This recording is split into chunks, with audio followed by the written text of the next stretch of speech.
सभी दोस्तों को नमस्कार। मैं आपका साथी देराज राम फिर से लेकर हाजिर हूँ। संवैधानिक विकास, जो भारत के संविधान का किस तरह से विकास हुआ, इसी टॉपिक पर हम बात कर रहे थे। इससे पहले टॉपिक शुरू करें कि उससे पहले ये लाइन पढ़ लें कि तय किए हुए लक्ष्य को पाना ही है तो कभी उसको अपने दिमाग व आँखों से ओझल मत होने दो। इसको ज़रूर गौर करिएगा कि ये किस तरह की लाइन है और हमें किस तरह की रणनीति अपनानी है। और ऐतिहासिक पृष्ठभूमि, माई सेल्फ देराज राम, एक्स पटवारी, जो भी यहाँ जो लिखा हुआ है वही है, दूसरा कुछ नहीं है। Now I am teacher. 1861 का भारत परिषद अधिनियम। आपको याद होगा कि 1857 को भारतीय स्वतंत्रता संग्राम हुआ था। 1857 में इसके बाद में अंग्रेज़ों ने कुछ सबक लेते हुए इस आगे की प्रक्रिया में और शासन में भारतीयों को शामिल करने के लिए एक अधिनियम भी बनाए थे, कई नियम भी बनाए थे। इसमें भी इन्होंने बताया है कि इस अधिनियम के अंतर्गत कानून निर्माण में भारतीयों को शामिल किया जाने लगा। इसमें मुंबई और मद्रास प्रेसिडेंसियों को पुनः विधायी शक्तियां प्रदान कर विकेंद्रीकरण को बढ़ावा दिया गया। इसी विधायी विकास नीति के कारण 1937 तक प्रांतों को पूर्ण आंतरिक स्वायत्तता भी प्राप्त हो गई। यानी 1773 में मुंबई और मद्रास प्रेसिडेंसियों की जो शक्तियां हैं वो वापस ले ली गई थी और बंगाल के गवर्नर के अधीन कर दी गई थी, जो अपन ने कल पढ़ा था। लेकिन यहाँ वापस देकर उनको विकेंद्रीकरण किया गया है और बंगाल, उत्तर पश्चिम प्रांत और पंजाब में विधान परिषदों का भी गठन हुआ।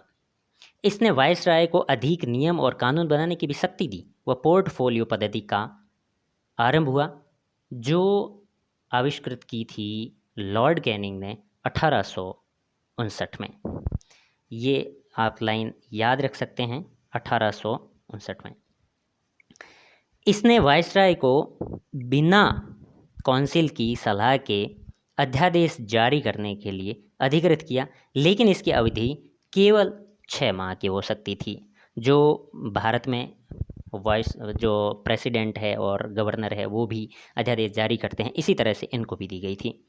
1892 का शासन अधिनियम इसके बाद में यही आता है और इस अधिनियम के द्वारा केंद्रीय व प्रांतीय विधान परिषदों में गैर सरकारी सदस्यों की संख्या बढ़ाई गई। इसमें कोई समझने वाली बात नहीं है, सीधी सी कि गैर सरकारी सदस्यों की संख्या बढ़ाई गई थी। दूसरा है कि इस अधिनियम ने विधान परिषदों के कार्यों में वृद्धि कर बजट पर चर्चा करने और कार्यपालिका को बहस में उत्तर देने के लिए अधिकृत किया। और तीसरी इसकी विशेषता थी कि इसमें केंद्रीय विधान परिषद और बंगाल चैम्बर्स ऑफ कॉमर्स में गैर सरकारी सदस्यों के नामांकन के लिए वायसराय को शक्तियाँ प्रदान की गई थी। इसमें महत्वपूर्ण बात एक निकल कर आती है और ये काफ़ी एग्जाम्स में भी पूछा गया है और इस फैक्ट को भी याद रखने की आवश्यकता है। आगे है 1919 का भारत शासन अधिनियम। इसको मार्ले मिंटो अधिनियम भी कहते हैं या मार्ले मिंटो सुधार अधिनियम भी कहते हैं। मार्ले ब्रिटेन में भारत के राज्य सचिव थे तथा मिंटो भारत में वायसराय थे। इसने विधान परिषदों के आकार में वृद्धि कर दी और केंद्रीय विधान परिषद में सदस्य संख्या 60 कर दी, जो पहले 16 थी। इस अधिनियम ने भारतीयों को वायसराय व गवर्नर की कार्यकारी जो परिषद थी उसके साथ एसोसिएशन करने की अनुमति भी दी थी। और इसमें जो पहले सदस्य चुने गए थे वो थे सत्येंद्र सिन्हा। ये प्रथम भारतीय थे। इस तथ्य का भी कभी कभी जो एग्ज़ाम्स में है वो सवाल पूछ लिया जाता है और उन्हें विधि सदस्य बनाया गया। इसने पृथक निर्वाचन प्रणाली का प्रारंभ किया। जी हाँ, सबसे और महत्वपूर्ण बात कि इस अधिनियम को ही सांप्रदायिक निर्वाचन प्रणाली का जनक कहा जाता है, क्योंकि यहीं से ये शुरुआत होती है सांप्रदायिक निर्वाचन की, जो भारतीय आज़ादी और उसके बाद में भी सीटों का आरक्षण इस तरह से चलता रहा। लेकिन तो अतः इस अधिनियम को सांप्रदायिक निर्वाचन प्रणाली का जनक भी कहा जाता है। इसने केंद्रीय विधान परिषद में सरकारी बहुमत को जारी रखा, लेकिन प्रांतों को गैर सरकारी बहुमत की अनुमति थी। इसने दोनों स्तरों पर विधान परिषदों के कार्यों को बढ़ाया तथा अनुपूरक प्रश्न पूछना, बजट पर संकल्प रखना आदि भी कार्य शुरू कराए। इसने जमींदारों, प्रेसिडेंसी कॉरपोरेशन, विश्वविद्यालयों के लिए अलग प्रतिनिधित्व का भी प्रावधान किया था। तो ये अधिनियम है वो महत्वपूर्ण है। इसकी जो विशेषताएं हैं उसको आप टेक्स्ट बुक्स में से भी पढ़ने की कोशिश करें। इसके बाद है 1919 का भारत शासन अधिनियम। प्रांतों के हस्तांतरित विषयों पर भारत सचिव का नियंत्रण कम हो गया, जबकि केंद्रीय नियंत्रण बना रहा। भारतीय कार्यों की देखभाल के लिए एक नया अधिकारी भारतीय उच्चायुक्त की नियुक्ति किया गया। इससे भारतीय राजकोष से वेतन देने की व्यवस्था की गई। इस फैक्ट को ज़्यादा याद रखने की कोई ज़रूरत नहीं है। विषयों को पहली बार केंद्रीय और प्रांतीय भागों में बांटा गया। यह मेंस में भी सवाल पूछा जाने जैसा है, 2 नंबर का सवाल पूछा जा सकता है और इसके बारे में, विषयों के बारे में जो है वो जानकारी पूछी जा सकती है। राष्ट्रीय महत्व के विषयों को केंद्रीय सूची में शामिल किया गया था, जिस पर गवर्नर जनरल सपरिषद कानून बना सकता था। इसके अंतर्गत विदेशी मामले, रक्षा, ये सारे मामले आते थे। और प्रांतीय महत्व के विषय थे इसमें स्वास्थ्य, स्थानीय स्वशासन, जो आज भी राज्य विषय का राज्य सूची का विषय है उसी तरह से। और जो विषय स्पष्टतया हस्तांतरित नहीं किए गए थे वे सभी केंद्रीय विषय माने गए थे, जैसा कि आज अवशिष्ट सूची में है। बजट पर चर्चा हो सकती थी पर मतदान का अधिकार नहीं दिया गया था। सांप्रदायिक निर्वाचन का दायरा बढ़ाकर सिखों तक विस्तृत कर दिया गया था। अब देखिए 1909 में मुस्लिमों तक था, लेकिन अब और ज़्यादा सामाजिक बिखराव के लिए सिखों तक भी इसको विस्तृत कर दिया। प्रांतों में द्वैध शासन लागू किया। ये मिसप्रिंट हो गया था पीपीटी में। प्रांतीय विषयों को 2 भागों में बांटा गया। इसमें एक आरक्षित था, दूसरा हस्तांतरित। आरक्षित विषयों का प्रशासन उन मंत्रियों की सहायता से गवर्नर करता था जो विधानमंडल के निर्वाचित सदस्य थे, परंतु उनकी पद स्थापना और पदच्युति गवर्नर की इच्छा पर आधारित थी। यानी मतलब कुल मिलाकर ये विषय थे, इनका विभाजन था वो भी दोषपूर्ण था और इसकी प्रक्रिया भी दोषपूर्ण मानी जा सकती है। 1935 का भारत शासन अधिनियम, और सबसे महत्वपूर्ण, इसलिए मैंने 2 स्टार भी लगाए हैं कि ये सबसे महत्वपूर्ण है और इसमें भारतीय संविधान की जड़ों को देखा जा सकता है। इसमें काफ़ी ऐसे प्रावधान थे जो आज भी भारतीय संविधान का हिस्सा है। जैसे इस अधिनियम में कुल 321 धाराएं और 10 सूचियों का समावेश था। महत्वहीन बात है, कोई ऐसा नहीं है। दूसरी है कि केंद्र में द्वैध शासन की स्थापना की गई, ये सबसे बड़ी बात है। और फिर है कि संघीय विषयों को 2 भागों में बांटा गया, एक तो आरक्षित, दूसरा हस्तांतरित में विभाजित किया गया।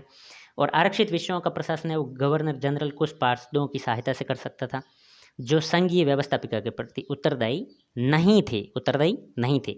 हस्तांतरित विषयों का जो प्रशासन है वो गवर्नर जनरल और मंत्रियों को सौंपा गया, और मंत्री विधानमंडल के सदस्यों में से चुने जाते थे। उसके प्रति, जो विधानमंडल के प्रति मंत्री थे, वो उत्तरदायी होते थे। फिर दूसरी विशेषता है इसकी, इस अधिनियम में एक अखिल भारतीय संघ की व्यवस्था की गई, और इसमें यह था कि भारतीय जो प्रांत थे, चीफ कमिश्नर प्रांत थे, देसी रियासत थे, इनको मिलाकर ये होने वाला था। लेकिन इसमें जो रियासतें थी, भारतीय रियासतें थी, इनको सम्मिलित होना ज़रूरी नहीं था, ये उनके लिए वैकल्पिक था, वो स्वतंत्र रह सकते थे। उसके बाद में है कि प्रांतों में द्वैध शासन समाप्त कर प्रांतीय स्वायत्तता की व्यवस्था की गई। अब 1919 में यहाँ द्वैध शासन प्रांतों में लागू किया था, लेकिन यहाँ हटा दिया और केंद्र में द्वैध शासन व्यवस्था शुरू कर दी। प्रांतीय विधानमंडलों का विस्तार किया गया और प्रांतों में 11 में से 6 विधानमंडलों में 2 सदनीय व्यवस्था की गई और केंद्रीय विधानमंडल के सदस्यों की संख्या में वृद्धि की गई। प्रांतों में एक बात और है कि जो प्रांतीय विधानमंडलों में इस तरह से संख्या में वृद्धि की जाती है, इस तरह से फैक्ट्स हैं, उन फैक्ट्स को ज़्यादा याद करने की कोई ज़रूरत नहीं है। केवल बड़ी बड़ी जो बातें हैं उनको याद रखना और मुख्य पॉइंट्स हैं उनको याद रखना ज़रूरी है, जो प्री और मेंस दोनों के लिए आवश्यक हैं। प्रांतों में मताधिकार का विस्तार किया गया और सांप्रदायिक निर्वाचन को और बढ़ाकर इसे हरिजनों तक विस्तृत कर दिया। अब देखिए 3 वर्गों को अलग अलग सांप्रदायिक निर्वाचन प्रणाली के अंतर्गत बांट दिया गया। विवादों के निपटारे के लिए संघीय न्यायालय अंतिम न्यायालय नहीं था। अंतिम न्यायालय प्रिवी काउंसिल था और बर्मा भारत से अलग कर दिया गया। इस अधिनियम के तहत एक संघीय न्यायालय और रिजर्व बैंक ऑफ इंडिया की भी स्थापना की गई और इंडियन काउंसिल को समाप्त कर दिया गया। भारत मंत्री के अधिकार को समाप्त कर दिया गया। इसके बाद में है 1947 का भारत शासन अधिनियम। भारत का विभाजन, इसके अंतर्गत ये था कि भारत का विभाजन 2 अधिराज्यों में कर दिया गया, पहला भारत, दूसरा पाकिस्तान। भारतीय रियासतों को यह अधिकार दिया गया कि वे अपनी इच्छानुसार भारत या पाकिस्तान में रहने का निर्णय ले सकती थी। जब दोनों अधिराज्यों में नए संविधान का निर्माण नहीं कर लिया जाता, तब तक राज्यों की संविधान सभाओं को अपने लिए कानून बनाने का अधिकार दिया गया।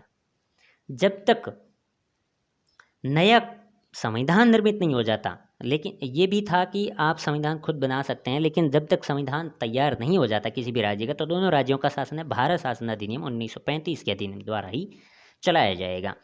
दोनों अधिराज्यों के पास ये अधिकार सुरक्षित होगा कि वे अपनी इच्छानुसार राष्ट्रमंडल में रहें या उससे अलग हो जाएं, लेकिन भारत अभी भी राष्ट्रमंडल का हिस्सा है। ब्रिटेन में भारत मंत्री के पद को खत्म कर दिया, जो भारत से ताज के प्रति उत्तरदायी भी था और भारतीय मामलों का जानकार भी, और उनकी सारी जानकारी उनको देता था। 15 अगस्त 1947 से भारत और पाकिस्तान के लिए अलग अलग गवर्नर जनरल कार्य करेंगे, और जब तक प्रांतों में नए चुनाव नहीं कराए जाते, उस समय तक प्रांतों में पुराने विधानमंडल कार्य कर सकेंगे। इस अधिनियम के अनुसार ब्रिटिश क्राउन का भारतीय रियासतों पर प्रभुत्व भी समाप्त हो गया, और 15 अगस्त 1947 को सभी संधियां समझौते समाप्त माने जाने की घोषणा की गई। ये एक आउटलाइंस थी इन अधिनियमों की। तो मैंने ये भी सोचा है, कुछ अभ्यर्थियों ने ये भी कहा था कि इसमें यदि सवाल जोड़ा जाए, जिसमें अचलाराम जी थे, उन्होंने भी कहा था, विजय जी थे, इन्होंने कहा था कि प्रश्न भी होना ज़रूरी है। तो आज का सवाल ये है, मेंस की हिसाब से मैंने दिया है, प्रीलिम्स के लिए नहीं दिया है, कि भारत शासन अधिनियम 1909 ने भारतीय इतिहास और भारतीय राजनीतिक विचारधारा को प्रभावित किया। कैसे प्रभावित किया, जो आज तक भी आप सोच सकते हैं प्रभावित क्या हो गया। तो इसका उत्तर कमेंट बॉक्स में भी लिख सकते हैं, और मुझे व्यक्तिगत रूप से इन नंबरों पर भी व्हाट्सएप कर सकते हैं, ताकि अपन उस पर डिस्कस करेंगे, और अगले वीडियो में हम उस प्रश्न पर भी चर्चा भी करेंगे। Thanks for watching. Thank you guys.